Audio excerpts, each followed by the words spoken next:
কয়েকদিন আগে ছোটো খালামণির বার্থডে ছিল। তো বার্থডেতে বেশি লোক বলেনি, শুধু ওই ফ্ল্যাটেরই দুইটা মহিলাকে বলছিল। তো তারা কিছু গিফট দিয়েছে, দেখি কি গিফট দিয়েছে। ওরে বাবা, গিফট খুলতে এখন পিন লাগবে, কেননা কস্টিপ দিয়ে এটা লাগাই দিয়েছি। দেখতেছি একটা গিফট খুলতে যদি এত টাইম লাগাই, তাহলে আর বাকি গিফট কিভাবে খুলবো? তো বাকি গিফট আসলে খোলাই আছে, তো এটাই আটকানো ছিল। তো সেটাই আমি এখন খুলছি, দেখি এর ভিতরে কি আছে।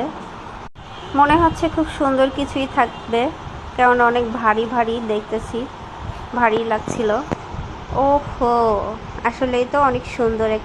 দুইটা, একটা কি কাচের মগ, অনেক সুন্দর দেখা যাচ্ছে এবং অনেক ভারী।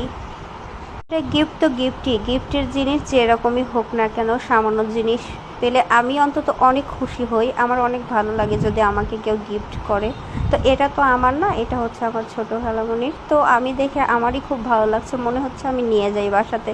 তো ওর জিনিস তো আমাকে দেবে না, যাই হোক, যে দিছে তার চয়েসটা অনেক ভালো। তো আর একটা ভাবে দিয়েছে কি, একটা পার্স এবং মশলাদানি। মশলাদানিটা দেখতে অনেক সুন্দর লাগছে, অনেক সুন্দর।